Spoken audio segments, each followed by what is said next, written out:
구약 성경은 오실 예수 그리스도 메시아에게 초점을 맞추고 있습니다. 신약 성경은 오실 예수 그리스도의 말씀과 동시에 특별히 요한계시록은 다시 오실 예수 그리스도에게 초점을 맞추고 있는 이 성경의 핵심과 중심은 예수 그리스도예요. 예수 그리스도를 통하여 구원의 역사, 새 생명의 역사가 일어나는 것입니다. 신약 성경의 사복음서가 마태복음, 마가복음, 누가복음, 요한복음이죠. 근데 쓰여진 연대를 보면 마가복음이 제일 먼저 쓰여졌습니다. 이 마가복음은 마가 요한이 사도는 아니지만 베드로와 같이 있으면서 사실은 베드로 복음이라고 할 정도예요. 그 베드로의 말을 참고해서 쓴 것이 마가복음이에요. 그 다음에 쓴 것이 마태복음과 누가복음이에요. 그리고 마지막에 후에 쓴 것이 요한복음입니다. 이 사복음서가 똑같은 예수님의 행적을 왜 하나만 있으면 되지 네 개가 있느냐? 그래서 중요한 겁니다. 한 사람이 한 사건을 보고 다루는 것만이 아니라 네 사람이 보고 다루는 것이 훨씬 더 정확하고 제대로 되기 때문에 그런 겁니다. 한 사람 있으면 많이 놓쳐요. 그러나 네 분 있으면 같이 합해지는 것입니다. 그리고 이 사복음서를 요한계시록에 네 가지 동물이 나오는데 그 동물로 표현을 하기도 합니다. 마태복음을 사자로 표현해요. 이 마태복음의 대상은 이스라엘 히브리 민족을 향해서 이 땅에 오시는 메시아가 왕으로 오셨다. 그래서 동물의 왕 사자로. 그 다음에 마가복음은 소로 표현합니다. 소는 죽도록 일만하는 그 섬김의, 그러니까 이 왕으로 오신 마태복음과 달리 죽으러 오신, 그래서 인자에 온 것은 섬김을 받으려 하면 도리어 섬기려 오셨다. 그래서 섬기려 오셨기 때문에 예수님의 탄생 기사도 없고 족보도 없는 것입니다. 계속 일하시는 동사가 제일 많이 나오고 있습니다. 대상은 이방인들을 향한 것입니다. 그 다음에 이제 이 누가복음, 누가는 의사, 누가로 사도 바울과 같이 행동을 했는데 그 누가가 이제 이방인들을 대상으로 사실은 데오빌로 각하에게 쓴 첫 번째 편지가 누가복음, 두 번째 편지가 사도행전이에요. 이 누가복음은 사람의 형상, 예수님의 인성을 제일 잘 표현하고 있습니다. 예수님이 피와 땀이 흐르는 모습, 죽었을 때 물과 피가 나눠지는 모습, 의사답게 예수님의 사람 되심을 가장 잘 표현하고 있습니다. 그 다음에 이제 이 마태, 마가, 누가복음을 공관복음이라고 그래요. 이것은 이제 기자들의 추리 사색, 언제 어디서 누가 무엇을 어떻게 왜 그런 그 식의 추리 사색을 근거로 해서 영감으로 기록된 같은 관점이라고 해서 공관복음이 마태, 마가, 누가죠. 요한복음, 공관복음하고 달라요. 언제 어디서 누가 무엇을 어떻게 왜가 아니고 태초에 말씀이 계시리라. 그 태초는 영원 전부터 계신 하나님의 말씀이 나옵니다. 우리 기자가 추리하는 거와는 전혀 다릅니다. 그래서 네 가지 동물 중에 독수리 복음이라고 그래요. 예수님의 신성을 강조하면서 그 당시에 이단들이 이제 아주 올라올 때에 그 이단들에게 바른 복음을 제시합니다. 그래서 우리가 전도할 때에 복음을 전할 때에 가장 많이 사용하는 내용이 이 요한복음이에요. 요한복음은 쓴 목적이 다른 복음서와 좀 달라요. 그 쓴 목적이 요한복음 20장 31절 우리 다 같이 읽어보시죠. 오직 이것을 기록함은 너희로 예수께서 하나님의 아들 그리스도이심을 믿게 하려 합니다. 또 너희로 믿고 그 이름을 힘입어 생명을 얻게 하려 함이니라. 아멘. 요한복음 기록한 목적이 분명히 나오는데, 첫째가 예수님이 하나님의 아들이요 그리스도다, 이거를 나타내는 거라는 거예요. 그리고 두 번째가 그 예수 그리스도를 믿음으로 생명을 얻어 구원을 받은 영생을 얻게 하는 것이다. 분명한 목적이 있어요. 자, 그래서 우리가 요한복음을 보통 처음 믿을 때 많이 강조하고 있습니다. 자, 오늘 이 요한복음 5장은 이제 표적이 나타나는데, 이것도 이제 하나님의 아들 그리스도를 나타내고 그를 믿음으로 생명을 얻는 그 역사를 위해서 이 사건을 다루는 것입니다. 그러니까 이 목적을 알고 다루면 성경을 읽으면서 하고 그 목적대로 우리가 은혜를 받을 수 있는 거예요. 오늘 예수님이 1절에 보시면 명절에 예루살렘에 올라가셨다. 무슨 명절인지는 몰라요. 가장 큰 명절인데 6월절, 무교절로 지키는 7, 8일 동안 지키는 큰 명절이 있고, 또 하나가 초막절이 큰 명절이 있어요.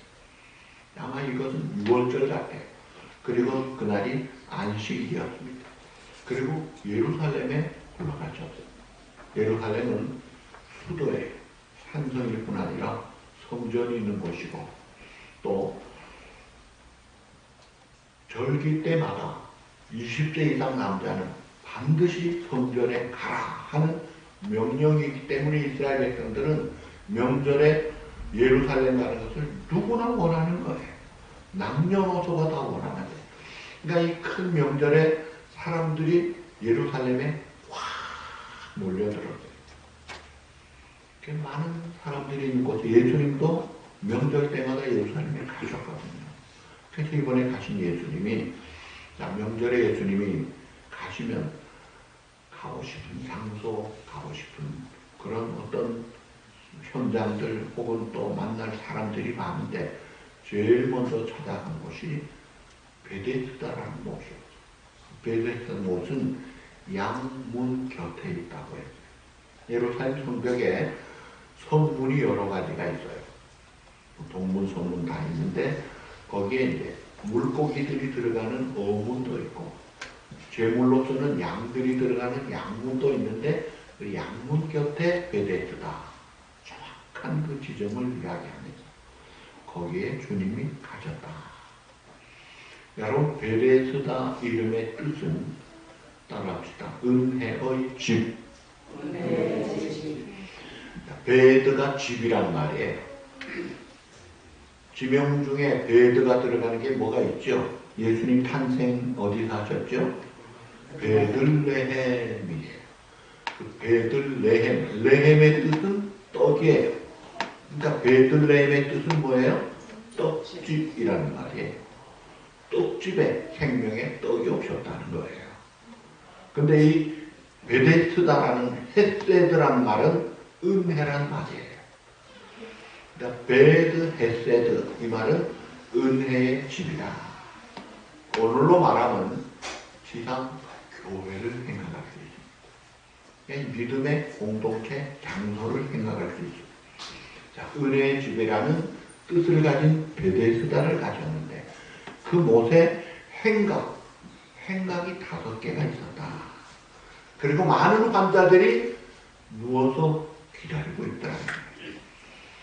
그런데 어떤 소문이 있느냐면, 한 번씩 천사가 와가지고 물을 확 휘저으면, 그 휘저을 때 누구든지 처음 들어가는 환자는 어떤 병이었더니 낫는다더라 하는 풍설이 있는 거예요. 사실은 팩트는 아니었습니다. 근데 이런 소문이 있으니까 사람들이 몰려드는 거예요. 자, 몸을 움직이지 못하는 환자들이 즐비하게 누워있는 그 현장. 그 베데스다 못 현장에 환자들 그게 찾아나셨던 중.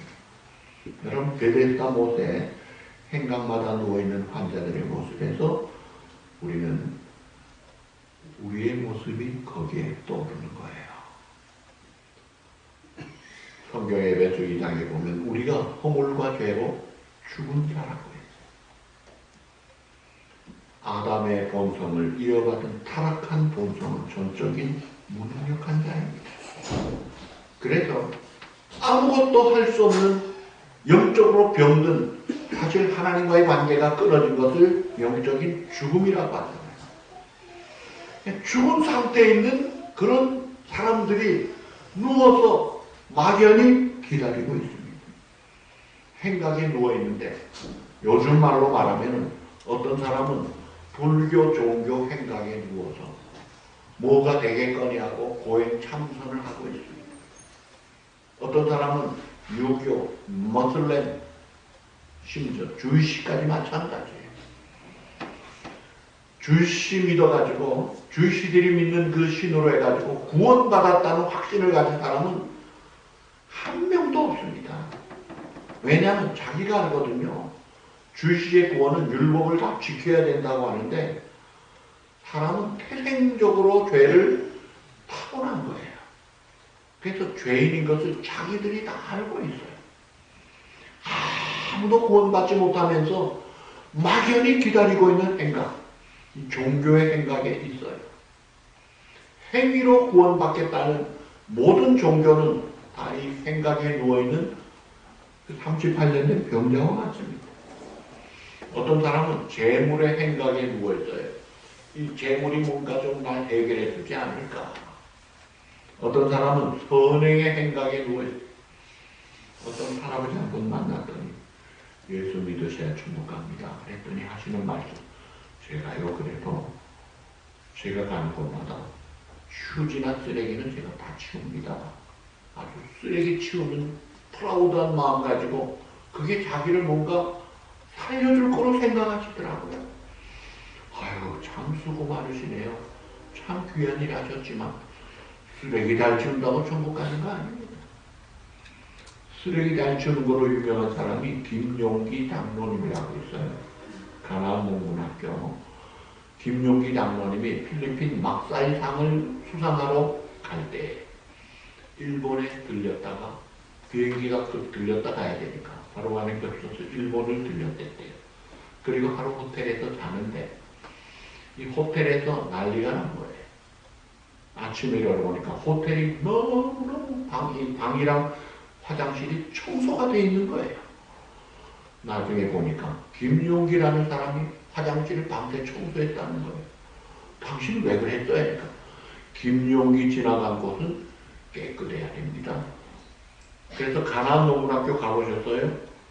제가 원주 신림에 가나안 농문학교 갔는데요. 얼마나 부지런하신지 그 농문학교는요. 돌도요. 누워있는 거를 태워놔요. 누워있는 꼴을 못 본다 이거예요. 얼마나 부지런한지. 주민등록 갱신을 하는데 식구들 아무도 못했어요. 왜냐니까 지문이 아무도 없는 거예요. 무슨 말이에요? 일을 지문이 닳도록 한 거예요. 그러나 지문이 닳도록 하고 지나가는 곳마다 쓰레기가 없어진다고 천국 가는 게 아닌 거를 김용기 장로님이 알아요. 새벽 4시만 되면 신림동 동산에 기도의 등불을 상징적으로 킵니다. 결의에 안심하라. 우리가 복음의 등불, 기도의 등불을 비추고 있다. 기도의 등불, 복음의 등불이 꺼지지 않는 한 우리 결에는 소망이 있다. 그 믿음을 가지고 기도하는 사람이더라고요. 놀라운 분이에요. 행각들을 지어놓고 있지만 그런 행각에서 뭐가 됩니까? 여기 누워있다고 했는데 헬라 원어로 카타케이마이라는 누워있다는 단어는 그 뜻이 손가락 하나 꼼짝 못하는 상태라는 말이에요.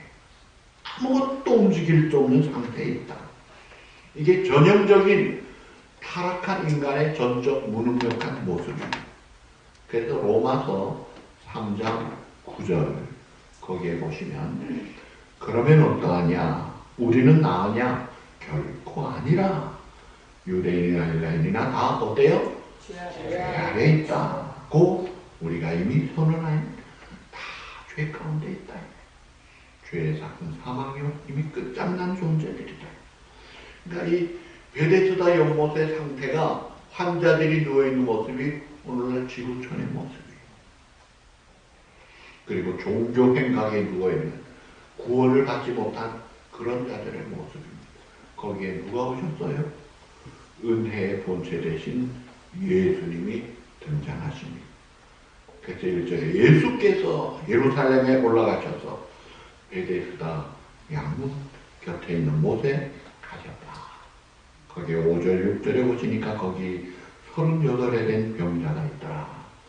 예수께서 그 눈 것 보시고 병이 벌써 오랜 줄 아시고 이르시되 뭐라고 그래요? 내가 낫고자 하느냐. 그 참혹한 현장. 자, 여기 소경이 물이 동하는 걸 못 보니까 어떻게 뛰어갑니까? 절뚝발이, 그 절뚝발이를 어떻게 뛰어갑니까? 혈기 마른 자, 누워있는 자, 무슨 수로 갑니까? 결국 물이 동할 때 먼저 뛴다면 사실은 제일 건강한 사람밖에 못 가는 거예요. 그러니까 환자들의 입장에서는 아무도 못 가는 거예요. 그 모습이 오늘 인간의 모습이에요. 로마서 7장 24절 우리 다 같이 읽어보시죠. 오라 나는 곤곤 사람이다. 이 사망의 몸에서 누가 나를 건져내리라. 자, 이것이 로마서 7장에 기록된 것이라면 로마 감옥에 갇힌 사도 바울의 서신인데 나는이라는 게 사도 바울이에요.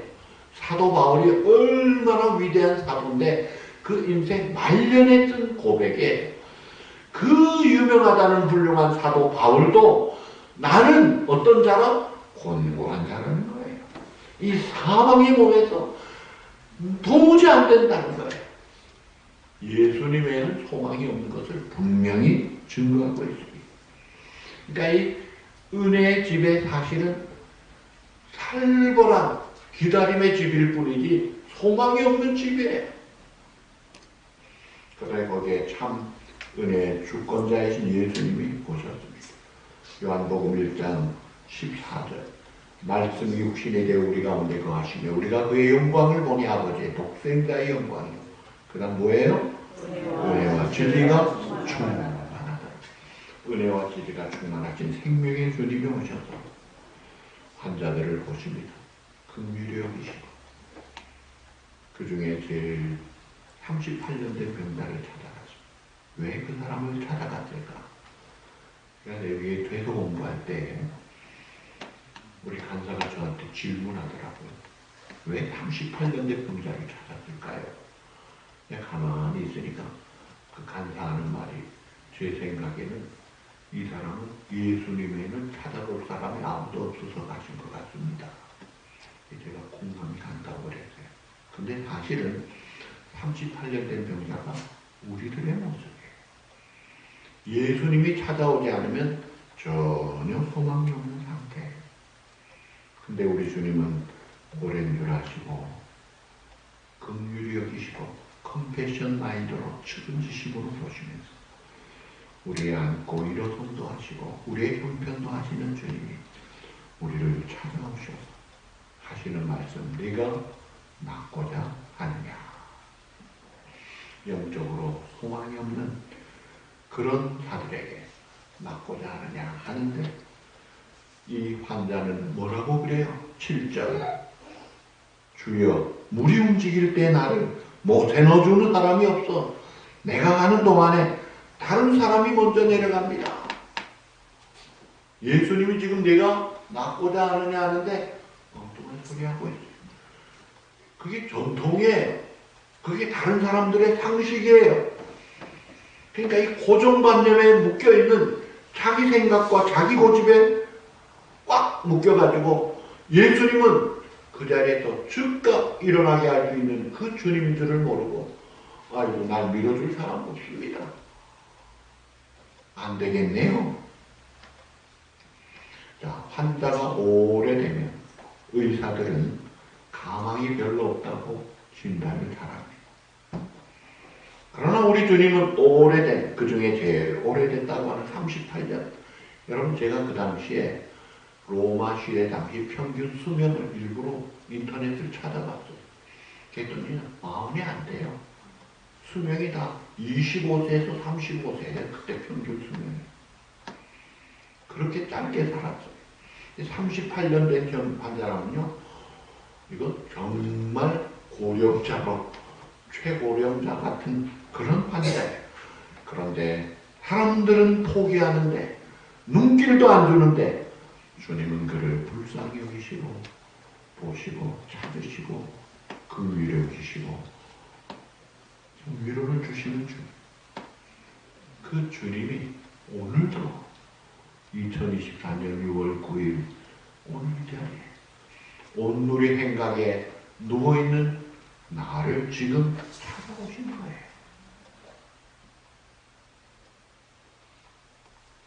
찾아와서 말씀하십니다. 내가 맞고자 하느냐. 그 음성은 하나님의 음성이에요. 생명의 구주의 음성입니다. 죽은 자도 살리는 전능하신 놀라운 하나님의 음성이에요.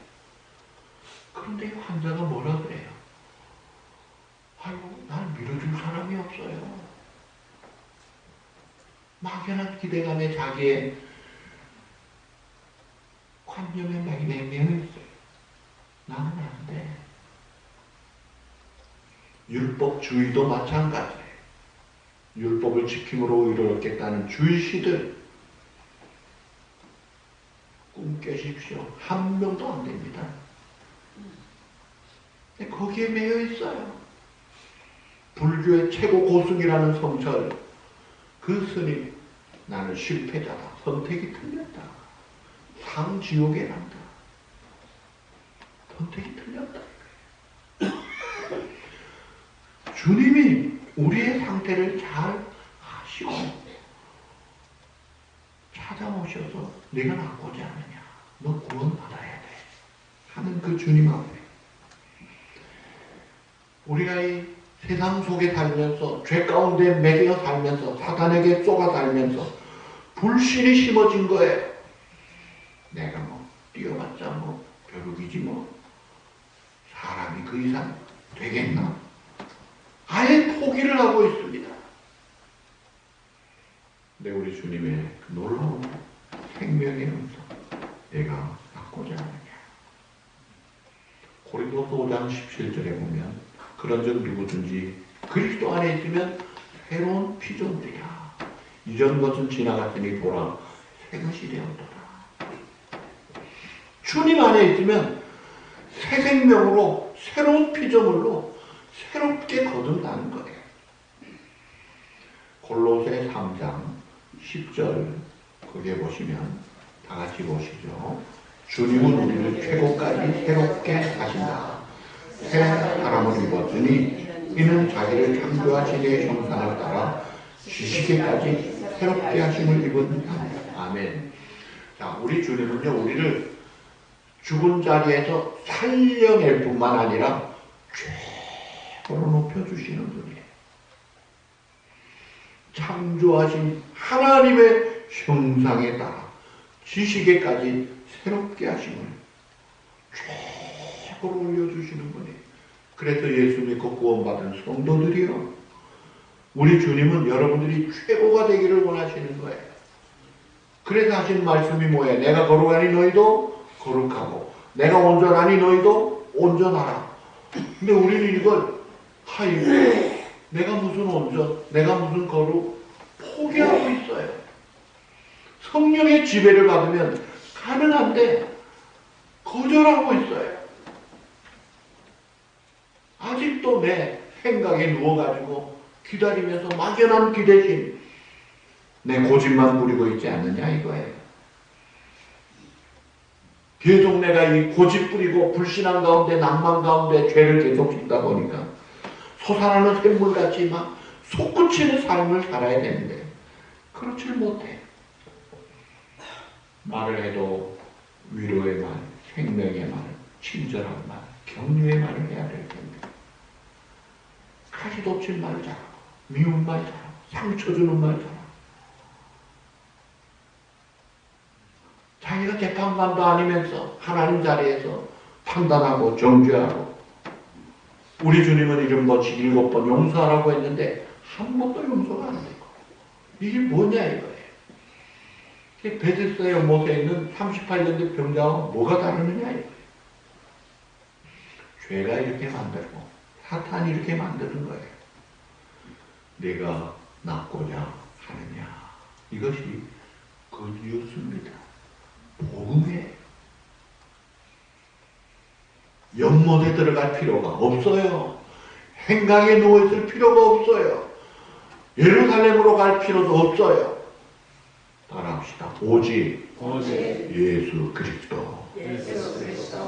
오직 예수님 뿐입니다. 예수님 뿐이에요. 아, 나는 하나님 믿어요. 그래가지고 구원 못 받습니다. 나는 교회 믿고 성경 좋아해요. 그거 구원과 관계없어요. 구원은요, 오직 예수님 뿐이에요. 예수님밖에 우리의 구주가 없습니다. 내가 곧 길이요 진리요 생명이니 나로 말미암지 않고 아버지께로 올 자가 없느니라. 영접하는 자 곧 그를 믿는 자 하나님의 자녀가 된다. 요한복음 3장 16절 하나님이 세상을 이처럼 사랑하고 독생자 예수 그리스도를 주셨으니 누구든지 그를 믿기만 하면 멸망하지 않고 영생을 얻는다. 그 말씀 그대로 믿으면 영생 얻고 그 축복을 누린다는 거예요. 우리가 이 고정관념, 과거, 습관, 전통, 종교관념에 매여가지고 내 생각대로 그렇게 신앙생활을 하는 거예요. 하나님 앞에서 말씀 받을 때, 주님 앞에서 말씀 받을 때 무슨 천사가 필요하고 무슨 물의 동함이 필요합니까? 사실은 이게 천사가 동하는 게 아니라 간헐천이에요. 간헐. 온천이 한 번씩 그 옐로우톤에 가면 쫙 오르듯이 이제 그런 간헐천에 불과한 거예요. 이걸 가지고 천사가 움직이고 누가 낫겠다 풍설, 그런데 실제로 증인은 아무도 없는, 이걸 믿고 누워있더라 이거예요. 그러면서 아이고 뭐 저 사람도 안 되고 다 안 됐으면 나도 안 되겠죠. 아이 포기하고 있어요. 여러분, 행각이 문제가 아니에요. 천사가 문제가 아닙니다.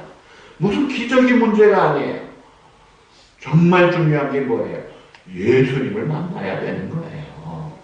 예수님의 말씀을 믿고 그 말씀 순종하면 이 환자가 어떻게 돼요? 일어나서 걷고 뛰고 노래하고 춤추잖아요. 이게 생명이에요. 이 성경은 종교가 아닙니다. 그러니까 종교라고 표현을 하지만 생명의 역사가 있는 그런 놀라운 은혜 현장이에요. 아버지께서 일하시니 나도 일하신다. 우리 주님은 가는 곳마다 그래서 살려내는 일을 하시는 거예요. 병든 자를 고치면서 영생의 길을 보여주시고 배고픈 자를 먹이시면서 하늘나라가 배부르고 등 따시고 풍족하고 노래가 있고 만족이 있다는 것을 데모스트레이션하는 거예요. 물론 예수님이 주고 천국만 강조한 게 아니라 이 땅에서도 가난한 자, 헐벗은 자, 특별히 아픈 자들, 또 소외된 자들 얼마나 집중적으로 찾아가셨죠. 영육간에 관심을 가지시는데 그 핵심은 영혼의 구원이더라 이거예요. 그리고 여기 38년 된 병자라고 했는데 이것도 재미있는 해석이 있어요. 여러분, 이스라엘 백성이 출애굽해가지고 홍해를 건너서 가나안 땅 입구 가데스 바네아까지 갔을 때가 1년 반이 지났습니다. 거기에서 여호수아 갈렙에는 모든 사람이 불신앙을 합니다. 물론 모세는 믿었지요. 그러니까 여호수아 갈렙에는 이스라엘 백성들로 1세대가 가나안 땅에 들어갈 자가 없었던 이 불신앙의 세대, 절대 다수였어요. 한 200만으로 잡는데 200만 대 2, 그러니까 100만 대 1이에요. 100만 분의 1의 이 확률이 적은 그 절대 소수 여호수아 갈렙은 가더라 이거예요. 근데 절대 다수가 다 죽어버리더라고요. 무서운 현실 아닙니까? 그렇다고 우리 예수 믿는 교회 나온 사람들이 절대 다수 죽는다는 것은 아니에요. 바른 신앙만 가지고 있으면 알곡이 다 되는 거예요. 오늘 본문에 보면 안타까운 것은 11절에서 14절 한번 다 같이 보시죠. 대답하되 나를 앞에한 그가 다리를 들고 걸어가라 하더라. 그들이 묻되 너더러 다리를 들고 걸어가라는 사람이 누구냐? 고침을 받은 사람은 그가 누구인지 알지 못하니 이는 거기 사람이 많으므로 예수께서 이미 피하셨습니다. 그 후에 예수께서 성전에서 그 사람을 만나 이르시되 보라 내가 나았으니 더 심한 것이 생기지 않게 다시는 죄를 범하지 말라 하시니. 자, 예수님은 지금 38년 된 병자를 고쳤습니다. 8년 했습니다. 근데 사람들은요, 야, 안식이래. 그러면 안 돼. 얼마나 참 엉뚱한 생각이에요. 근데 이게 절대 다수의 생각이에요. 그러면서 문자에 매여가지고 안식일을 어겼다고 이때부터 예수님을 죽이려고 합니다. 여러분, 이게 우리 현실이라는 거예요. 우리는 예수님과 그 예수님의 약속의 복음, 그 말씀을 믿고 확실한 구원을 얻고 승리의 삶을 살 수 있습니다. 인자의 것은 양으로 생명을 얻게 하고 더 풍성히 얻게 하게 합니다. 그 말씀을 믿고 풍성한 삶을 누리는 구원의 축복을 증거하는 저와 여러분 되기를 주님의 이름으로 축복합니다. 그 다음에 여기 마지막에 18절에 내가 나았으니 더 심한 것 생기지 않게 다시는 죄를 범하지 말라 하신 걸 보면, 여러분, 병이라고 해서 모든 병이 죄 때문에 온 것은 아니에요. 나면서 소경되셨던 제자들이 예수님께 묻죠. 왜 나면서 소경됐는데 자기 죄입니까? 부모 죄입니까? 그럴 때 예수님 뭐라 그래요? 자기 죄도 아니고 부모 죄도 아니고 하나님의 영광을 위한 것이다. 죄와 상관이 없어. 욥이 고난받은 게 욥의 죄 때문이 아닙니다. 사도 바울이 육체에 가시가 있는 게 죄를 지어서 가시가 있는 게 육체 질병이 아니에요. 그런 병도 많아요. 그러나 또 한편으로 이 말씀을 보면 또 많은 병들이 죄 때문에 생긴 것이기도 하더라 이거예요. 그러니까 우리가 아프면 먼저 자신을 살펴야 돼요. 남에게는요 함부로 정죄하지 마세요. 저 사람 아픈데 아유 우리 목사님 코비 걸렸는데 무슨 벌 받을 짓을 했나? 여러분 이런 생각하면요 그게 맞지 않으면 그 저주가 자기에게로 가는 거예요. 그런 생각 막 아예 하지 마세요. 그러나 내가 병들었을 때는 아 내가 뭐 잘못한 것을 믿고 살필 줄 알아요. 예수님 뭐라고 하셨어요? 더 심한 것이 생기지 않게 죄를 범하지 말라. 전에 지었던 게 또 빠져가지고 또 고생하지 않도록 조심해라. 요즘 신종 질병이 동성애 남자들에게도 나온 질병이 신문에 났더라고요. 에이즈가 동성애에서 나왔잖아요. 얼마나 무서운 병입니까? 구천성 면역 결핍증. 근데 이 동성애 하는 사람에게서 또 질병이 또 하나 생겼어요. 근데 이게 접촉으로 또 전염까지 시키는 거예요. 동성애 걸린 사람의 이야기를 들어보면 피눈물 나는 소리를 합니다. 뭐 동성애가 아름답다. 절대로 거짓말에 속지 마십시오. 내가 증인입니다. 근데 그게 유튜브에 안 나와요. 못 내보내게 만드는 게 세상이에요. 바른 소리를 못하게 하는 거예요. 말씀 냈습니다. 베데스다라는 은혜의 집에 은혜는 없고 살벌한 막연한 기대 가운데 다 죽은 자와 같은 곳에 찾아오신 예수님은 오늘 온누리 행각에 모여있는 우리들을 바로 나를 찾아오셔서 오늘 나에게 말씀하십니다. 내가 낫고자 하느냐. 토달지 마시고 다른 선입관을 버리시고 믿습니다. 원합니다. 아멘 하면 끝나는 거예요. 주 예수를 믿어라. 그리하면 너와 내 집이 구원을 얻으리라. 내가 진실로 진실로 너희에게 이르노니 내 말을 듣고 또 나보다 계신 이를 믿는다는 영생을 얻었고 심판에 이르지 아니하나 사망에서 생명으로 옮겼느니라. 예수님과 그 약속의 복음의 말씀을 믿고 치료받고 구원받고 자유함을 얻고 풍성한 삶, 능력 있는 삶을 살되 더 심한 것 생기지 않도록 죄 가운데 빠지지 않도록 경건 생활 심으면서 우리 주님을 기쁘시게 하고 그 축복의 증인으로 살아가는 복된 저와 여러분들 되기를 우리 주님의 이름으로 축복합니다. 기도하시겠습니다.